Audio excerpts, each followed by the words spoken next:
Hey guys, this is Aditya Prateek. तो आज हम लोग ये डिस्कस करेंगे कि क्लास 12th केमिस्ट्री के लिए सीबीएसई बोर्ड एग्ज़ाम का क्या स्ट्रैटेजी होनी चाहिए ताकि आप 95 प्लस केमिस्ट्री में स्कोर कर सको। ठीक है यार, मेरे केमिस्ट्री में 93 मार्क्स आए थे, तो क्या स्ट्रैटेजी मैंने फॉलो की थी वो भी मैं आपके साथ डिस्कस करूँगा। तो चलिए शुरू करते हैं। देखो यार, केमिस्ट्री में एक्चुअली 3 पार्ट होता है, फिज़िकल, इनऑर्गेनिक और ऑर्गेनिक। तो हम लोग फिज़िकल से स्टार्ट करते हैं। देखो यार, फिज़िकल के लिए आप सबसे पहले जो थ्योरी होता है वो आप बुक से पढ़ सकते हो, ये तो सबसे बेस्ट होगा। पर अगर आपके पास समय नहीं है जैसे, तो आप उसका जो नोट्स, या तो ट्यूशन पढ़ रहे हो तो वहाँ से नोट्स लिखे होगे, या तो स्कूल में नोट्स लिखवाए जाते हैं, या खुद से नोट्स लिखे होगे, तो वो नोट्स भी आप पढ़ सकते हो। सेकेंड, जो कि बहुत इम्पॉर्टेंट है, ये कि जो एनसीईआरटी बुक्स के एक्सरसाइज क्वेश्चंस होते हैं, ठीक है, और इंटेक्स क्वेश्चन होते हैं, वो सारे क्वेश्चंस, एक भी क्वेश्चंस को छोड़ना नहीं है, सारे के सारे क्वेश्चंस सॉल्व करने हैं। ठीक है, एक बार दो बार जितने बार सॉल्व आप कर सको उतने बार आपको सॉल्व करने हैं, क्योंकि जो एक्सरसाइज क्वेश्चंस होते हैं वो काफ़ी इंपॉर्टेंट होते हैं और डायरेक्टली वही क्वेश्चन बोर्ड एग्जाम में पूछ लिए जाते हैं या उससे रिलेटेड पूछे जाते हैं। इसलिए एक्सरसाइज जो होगा एनसीईआरटी का, उसको आपको सॉल्व करना है। ये फिज़िकल के लिए मैंने आपको बताया, बस आप इतना कर लो और इसके बाद आप प्रीवियस ईयर कर लो। ठीक है, तो इतना इनफ है, आप फिज़िकल फोड़ दोगे। ठीक है, अब बचता है इनऑर्गेनिक और ऑर्गेनिक। तो इसके बाद हम इनऑर्गेनिक का बात करते हैं। इनऑर्गेनिक के लिए देखो यार, इनऑर्गेनिक के लिए एनसीईआरटी बेस्ट है। एनसीईआरटी का लाइन बाय लाइन आप पढ़ो। ठीक है, अगर आपके पास नोट्स अवेलेबल हैं, बेस्ट नोट्स जो कि एनसीईआरटी का पूरा निचोड़ उस नोट्स में हो, तो वो आप नोट्स पढ़ो।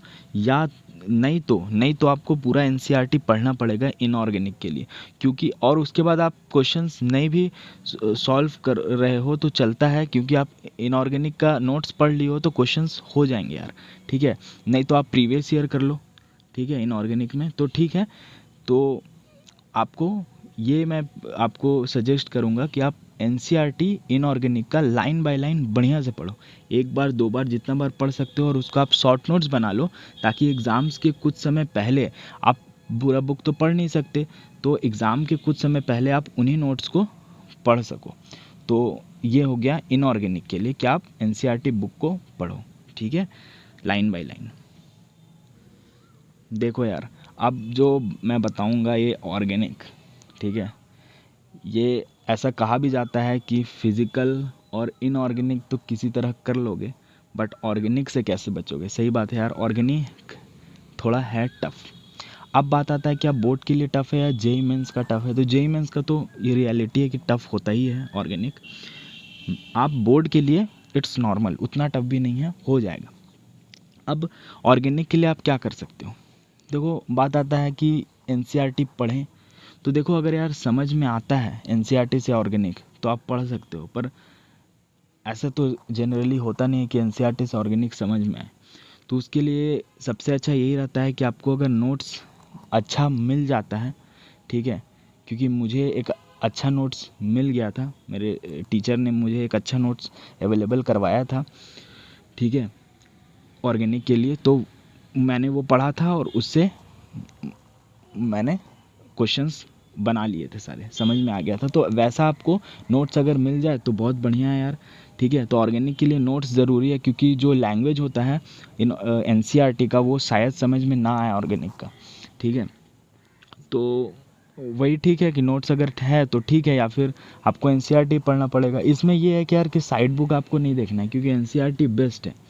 ठीक है, आप फिजिकल देख लो, इनऑर्गेनिक देख लो, या ऑर्गेनिक देख लो। ठीक है, अब क्वेश्चन की बात आती है तो प्रीवियस ईयर इसमें कर लो, आप प्रीवियस ईयर कर लो केवल ऑर्गेनिक में, वो ठीक रहेगा।